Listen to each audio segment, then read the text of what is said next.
Good afternoon everyone, welcome to civil services study. Welcome back. Practice set number 500 पर आ जाइए UP PCS के लिए। देखिए 500 टेस्ट कंप्लीट हो गए हैं। ठीक है, टेस्ट सीरीज़ ये जो चल रही है इसकी प्लेलिस्ट बना रखी है, वहाँ पर आप टेस्ट नंबर 1 से लेकर 500 तक पहुँच सकते हो।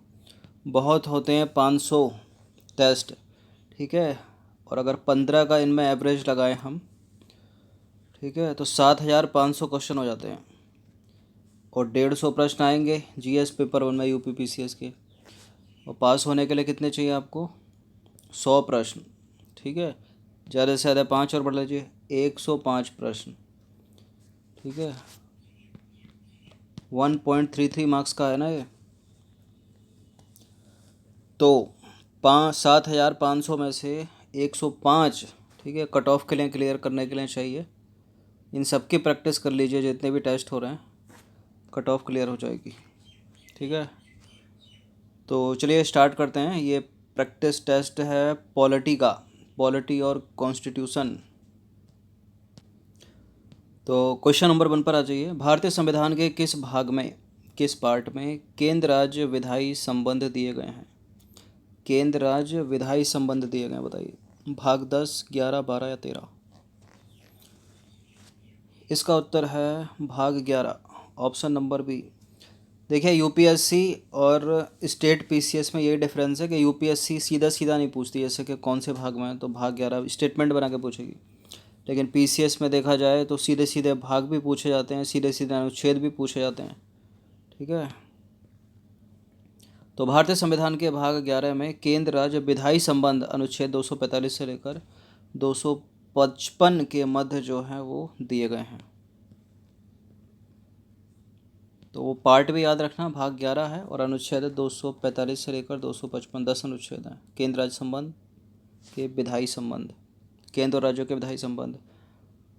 क्वेश्चन नंबर 2 पर आ जाइए। भारत में निम्नलिखित में से किसे शिशु और अवयस्कों के साथ साथ आर्थिक और सामाजिक योजनाओं के लिए विधि निर्माण की शक्तियाँ प्रदत्त हैं? केवल सेंट्रल गवर्नमेंट को, केवल स्टेट गवर्नमेंट को, सेंट्रल स्टेट दोनों, या केवल स्थानीय सरकारों को? देखिए स्टेट के पास भी हैं, सेंट्रल के पास ही हैं, तो केंद्र एवं राज्य दोनों सरकारों के पास है। सी हो जाएगा इसका आंसर। तो संविधान के अनुच्छेद 246 में 246 के उपबंधों के तहत 7वीं अनुसूची में केंद्र और राज्यों के बीच विधायी संबंधों के संबंध में जो है त्रिस्तरीय व्यवस्था की गई है। शिशु और अवयस्क तथा आर्थिक एवं सामाजिक योजना समवर्ती सूची के विषय हैं। ठीक है, अतः इन विषयों के संबंध में कानून बनाने का अधिकार किसके पास? केंद्र के पास भी होगा और राज्य के पास भी होगा। क्वेश्चन नंबर 3 पर आ जाइए। क्षेत्रीय परिषदों का सृजन हुआ है, यानी जो जोनल काउंसिल हैं उनका सृजन हुआ है संविधान द्वारा, संसदीय कानून द्वारा, सरकारी संकल्प द्वारा, या राष्ट्रीय विकास परिषद द्वारा, यानी नेशनल डेवलपमेंट काउंसिल के द्वारा। क्षेत्रीय परिषद, जोनल काउंसिल, तो जोनल काउंसिल है स्टैच्यूटरी बॉडी। ठीक है, यानी ये सांविधिक निकाय हो गई, तो संसदीय कानून द्वारा बनी होंगी, संविधान द्वारा तो नहीं। तो 1956 1956 के संसद के अधिनियम के माध्यम से 5 क्षेत्रीय परिषदों, ठीक है, का गठन किया गया। उत्तरी क्षेत्रीय परिषद, दक्षिणी क्षेत्रीय परिषद, केंद्रीय क्षेत्रीय परिषद, पूर्वी क्षेत्रीय परिषद, पश्चिमी क्षेत्रीय परिषद। 1971 में पूर्वोत्तर राज्यों के लिए पूर्वोत्तर परिषद का गठन उत्तर पूर्वी परिषद अधिनियम 1972 के तहत किया गया। और इम्पोर्टेंट है कि गृह मंत्री प्रत्येक क्षेत्रीय परिषद का अध्यक्ष होता है। ठीक है, प्रधानमंत्री लाकर गलत मत कर देना इसको। केंद्रीय गृह मंत्री प्रत्येक क्षेत्रीय परिषद का अध्यक्ष होता है, यानी होम मिनिस्टर। क्वेश्चन नंबर 4 पर आ जाइए। सरकारी आयोग निम्नलिखित में से किसकी समीक्षा हेतु स्थापित किया गया था? इम्पोर्टेंट है और इसका उत्तर पता होगा सभी को। केंद्र तथा राज्यों के मध्य संबंध, सी।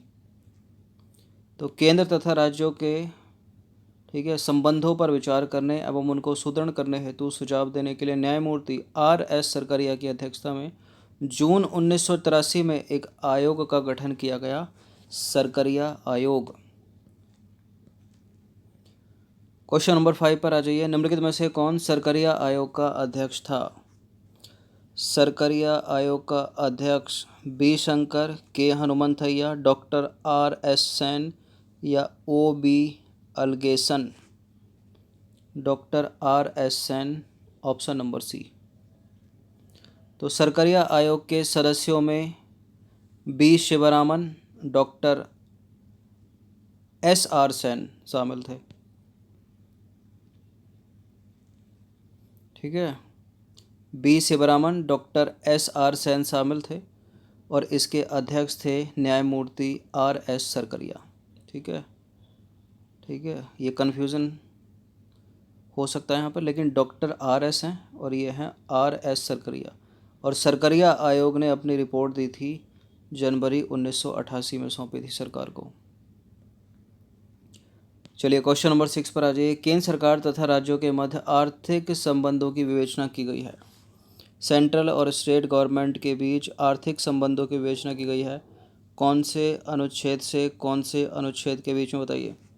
168 और 171 के तो बाद ही है। 289 295 से पहले है, तो 268 281 हो जाएगा या फिर 278 से 291 हो जाएगा। अनुच्छेद 268 से 281 के अंतर्गत। तो केंद्र सरकार तथा राज्यों के मध्य आर्थिक एवं वित्त संबंधों की विवेचना भारतीय संविधान के अनुच्छेद 268 से लेकर 281 के अंतर्गत की गई है। क्वेश्चन नंबर 7 पर आ जाइए। विधि के प्राधिकार के बिना ना तो कोई कर लगाया जा सकता है और ना ही एकत्रित किया जा सकता है, ऐसा भारतीय संविधान के किस अनुच्छेद में लिखा है, बताइए। कल के टेस्ट में भी इस तरह का कोई प्रश्न मिला होगा आपको, इम्पोर्टेंट है तभी इनकी पुनरावृत्ति कराई जा रही है बार बार। 265, अनुच्छेद 265। तो देखिए, भारतीय संविधान के अनुच्छेद 265 में कहा गया है कि कोई कर विधि के प्राधिकार से ही आरोपित या संग्रहित किया जाएगा, अन्यथा नहीं। अनुच्छेद 266 में क्या है, भारत और राज्यों की संचित निधियों एवं लोक लेखा से संबंधित है। 266 आर्टिकल। अनुच्छेद 300 संघ एवं राज्यों के नाम, वाद और कार्यवाहियों से संबंधित है। अनुच्छेद 368 तो पता होगा आपको, संविधान संशोधन प्रक्रिया से संबंधित है। 368 बहुत पूछते हैं, इसको मैच करने के लिए रख देते हैं। क्वेश्चन नंबर 8 पर आ जाइए। निम्नलिखित में से कौन सा आयोग या समिति भारत में केंद्र राज्य संबंध से संबंधित नहीं है?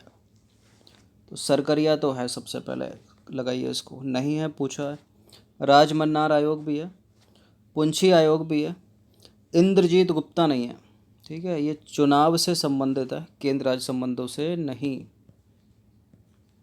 तो इंद्रजीत गुप्ता समिति का गठन हुआ था 1998 में और चुनाव सुधार एवं जन प्रतिनिधित्व कानून 1951 में संशोधन के लिए सुझाव देने हेतु किया गया था इंद्रजीत गुप्ता समिति का गठन।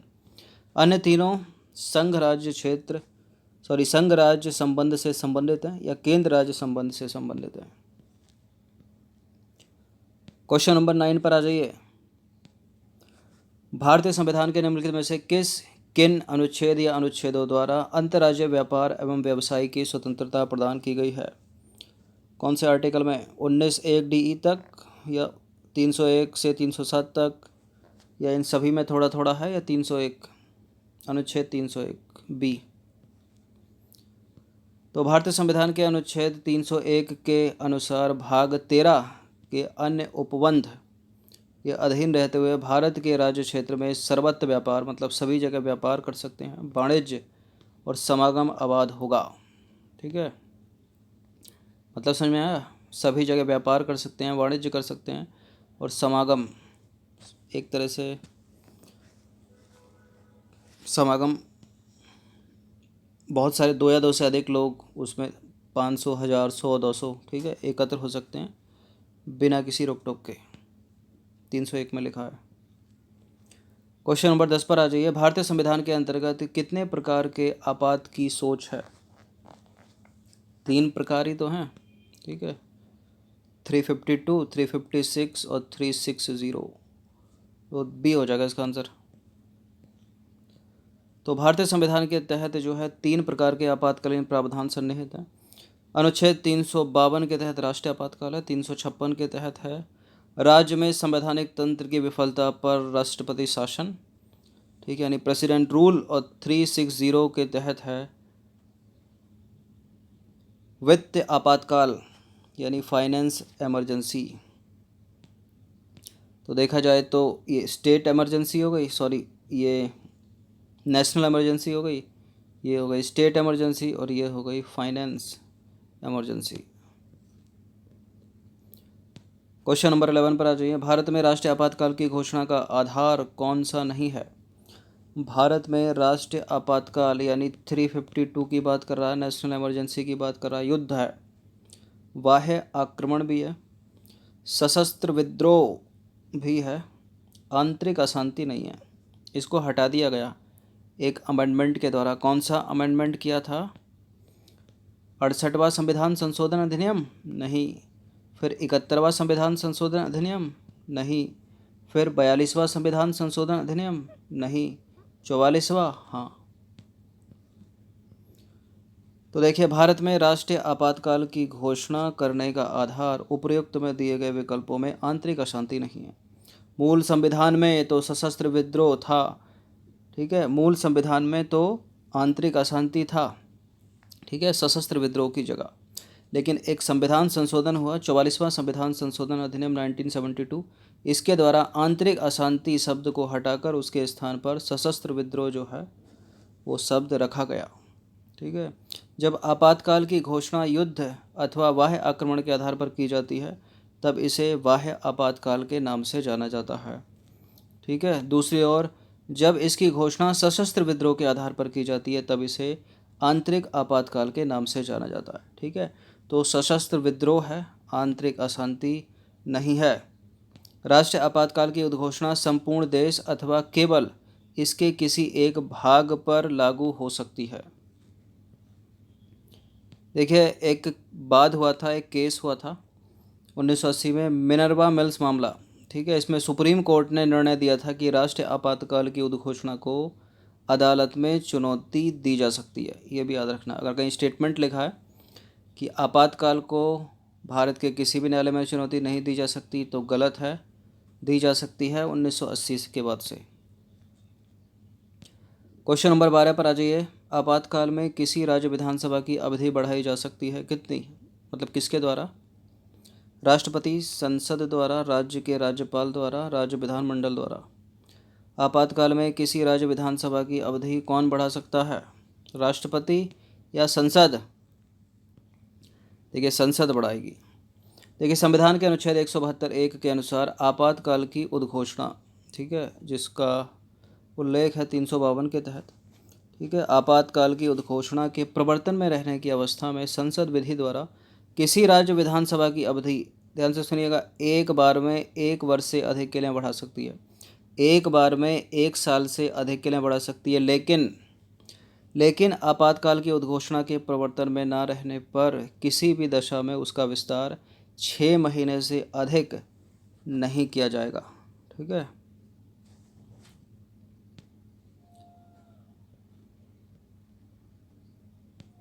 अगर आपातकाल है तो एक बार में 1 साल तक बढ़ाएगी, आपातकाल नहीं है तो 6 महीने से अधिक नहीं बढ़ाएगी। क्वेश्चन नंबर 13 पर आ जाइए। केंद्र एवं राज्य के बीच वित्तीय विवादों का निपटारा कौन करता है? निपटारे की बात हो रही है, ठीक है, सलाह देने की बात नहीं हो रही। कौन करेगा निपटारा? यंत्र का महालेखा परीक्षक? ये तो सलाह मशवरा वाला हो गया, यही करेगा सुप्रीम कोर्ट। वित्त आयोग ना वित्त मंत्रालय। तो केंद्र और राज्यों के बीच वित्त विवादों के निपटारे हेतु मुख्य एजेंसी है सुप्रीम कोर्ट, भारत का सर्वोच्च न्यायालय। और भारतीय संविधान के अनुच्छेद 131 के तहत सर्वोच्च न्यायालय उपयुक्त मामलों का निपटारा करता है। क्यों करता है? क्योंकि आर्टिकल ने मजबूर कर रखा है इसको, संविधान ने मजबूर कर रखा है, अनुच्छेद 31।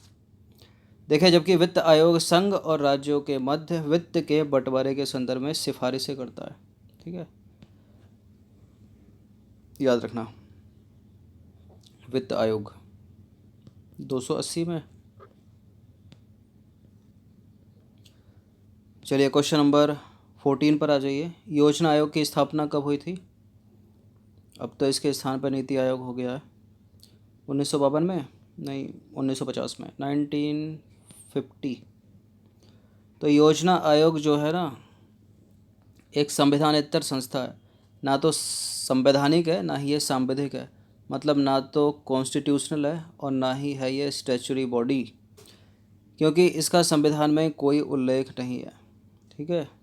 इसका गठन जो है केंद्रीय मंत्रिमंडल ने एक संकल्प द्वारा 15 मार्च 1950 को किया था। ठीक है। वर्तमान में इसके स्थान पर अब नीति आयोग काम कर रहा है। तो नीति आयोग का गठन भी इसी तरह से हुआ, केंद्रीय मंत्रिमंडल के एक संकल्प पर 1 जनवरी 1950 को किया गया। ठीक है। मतलब वैसा नहीं है कि एक बिल आया लोकसभा में या राज्यसभा में फिर दोनों ने पास किया, उस तरह से नहीं हुआ है। ठीक है। एक संकल्प पारित किया सेंट्रल गवर्नमेंट ने, जो सत्ताधीन सरकार है उसने, फिर बन गया। क्वेश्चन नंबर 15 पर आ जाइए। भारत में राष्ट्रीय विकास परिषद NDC कब गठित हुई थी? National development council. ठीक है। तो नीति आयोग की डेट याद रखना 1 जनवरी 2015। कई 14 में कन्फ्यूज़ हो जाते हैं। और बाकी योजना आयोग तो एवरग्रीन है, कोई भी पूछ सकता है उसको किसी भी तरह घुमा फिरा कर। 1950। NDC की स्थापना कब हुई थी? योजना आयोग के 2 साल बाद हुई थी 1952 में। तो 50 को हटा दीजिए, 51 को हटा दीजिए, 6 अगस्त 1952 को, 1952। और एग्जैक्ट डेट के साथ याद रखिएगा, 2 अक्टूबर 1952 भी आ सकता है, 6 अगस्त 1952 है। तो राष्ट्रीय विकास परिषद नेशनल डेवलपमेंट काउंसिल का गठन हुआ था 6 अगस्त 1952 को। और ये भी योजना आयोग की तरह ही ना ये संवैधानिक है ना ये सांविधिक है, यह है संविधानेतर संस्था। तो सरकार के एक प्रस्ताव के द्वारा 6 अगस्त 1952 को राष्ट्रीय विकास परिषद का गठन हुआ। राष्ट्रीय विकास परिषद एक कार्यकारी निकाय है। यह ना तो संवैधानिक है और ना ही सांविधिक। ठीक है। Non constitutional, non statutory. देखिए, यह देश की पंचवर्षीय योजनाओं का अनुमोदन करती है। प्रधानमंत्री परिषद का अध्यक्ष होता है। ठीक है, याद रखना। तो राष्ट्रीय विकास परिषद का अध्यक्ष कौन है? प्रधानमंत्री। और क्षेत्रीय परिषदें जो थी, जोनल काउंसिल, उनका केंद्रीय गृह मंत्री।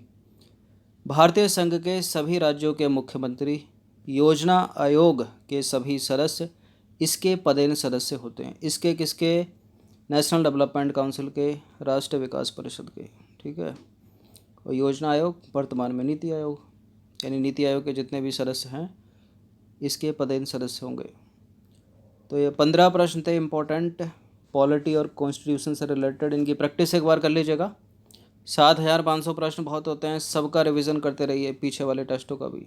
धन्यवाद।